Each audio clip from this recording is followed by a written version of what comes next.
Orang ini jasadnya ditolak oleh bumi. Mengapa demikian? Mari kita bahas sejarahnya. Oke guys, sebelumnya gue mau mengucapkan selamat menunaikan ibadah puasa. Semoga puasa di tahun ini dipenuhi dengan keberkahan, kesabaran, kelancaran, dan keikhlasan. Amin ya. Oke, langsung aja ke ceritanya. Gue mau mulai dari sejarah ceritanya dulu.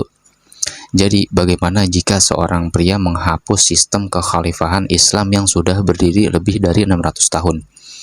Mengganti huruf Arab dengan huruf Latin, melarang azan dan pakaian tradisional, dan memisahkan agama dari negara secara drastis. Sebagian orang menyebutnya pahlawan terbesar Turki, sebagian lain menyebutnya pengkhianat umat Islam yang ada di Turki pada saat itu. Namanya adalah Mustafa Kemal Atatürk, pendiri Republik Turki modern, tokoh revolusioner yang mengubah wajah sejarah Islam dan dunia. Tapi siapa sebenarnya dia ini? Dan kenapa namanya sampai hari ini masih memicu perdebatan panas? Jadi pada awal abad ke-20-an, dunia menyaksikan runtuhnya Kekaisaran Utsmaniyah setelah kalah dalam Perang Dunia I. Wilayahnya dipreteli, Konstantinopel diduduki sekutu, bangsa Turki terancam kehilangan identitas dan tanah airnya. Di tengah kekacauan itu muncul seorang jenderal muda yang bernama Mustafa Kemal Atatürk, sekaligus presiden Turki pertama. Ia memimpin perang kemerdekaan Turki sejak 1919 sampai 1923. Dia melawan perjanjian yang ingin membagi Turki, dan perang pun dimenangkan oleh beliau. Nah, tepat pada tahun 1923, lahirlah Republik Turki dengan ibu kota di Ankara.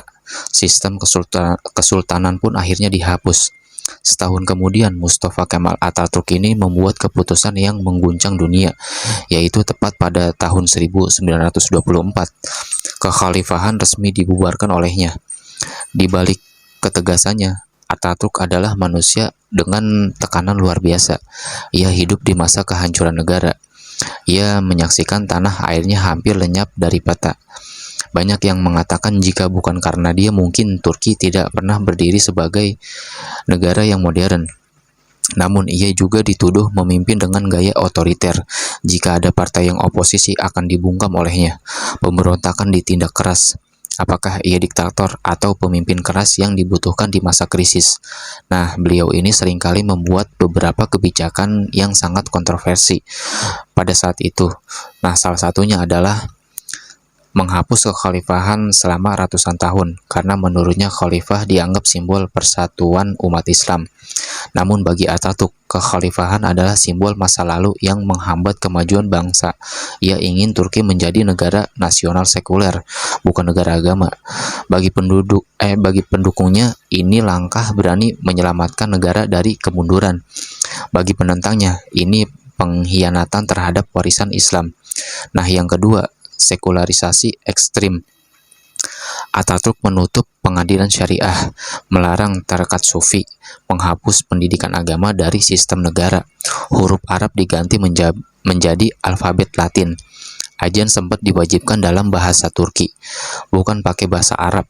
Bayangkan perubahan sebesar itu terjadi hanya dalam hitungan tahun.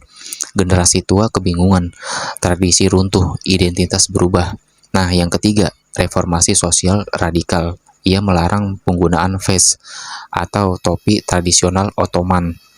Dia lebih mendorong gaya berpakaian ala barat, memberikan hak pilih kepada perempuan, jauh sebelum banyak negara Eropa melakukannya. Ia ingin Turki sejajar dengan barat, tapi apakah harga yang dibayar terlalu mahal? Nah, tepat pada 1938, Atatürk wafat akibat penyakit hati. Namun saat dikuburkan, konon jasadnya ini tidak diterima oleh bumi, dan akhirnya jasadnya dimakamkan di kota Ankara, Turki. Jasadnya ini ditutup menggunakan marmer seberat 40 ton. Rakyat Turki pun merasa kehilangan sosok Atatürk ini. Namanya pun diabadikan di mana-mana. Hingga hari ini fotonya tergantung di hampir setiap institusi negara Turki. Warisan Atatürk tidak pernah sederhana. Bagi sebagian orang, ia adalah penyelamat bangsa. Bagi yang lain, ia simbol sekularisasi yang terlalu jauh. Menariknya, puluhan tahun kemudian, Turki kembali mengalami tarik-menarik antara sekularisme, dan identitas Islam. Seolah sejarah belum selesai berbicara. Kisah Atatürk bukan hanya tentang Turki, ini tentang pertanyaan besar. Bagaimana sebuah bangsa bangkit dari kehancuran, dan apakah perubahan besar selalu harus menyakitkan? Karena setiap revolusi selalu punya dua sisi, dan sejarah jarang sekali hitam dan putih. Koreksi kalau gue salah, oke? Dan kalau lu punya pendapat lain dari cerita ini, boleh tulis di kolom komentar.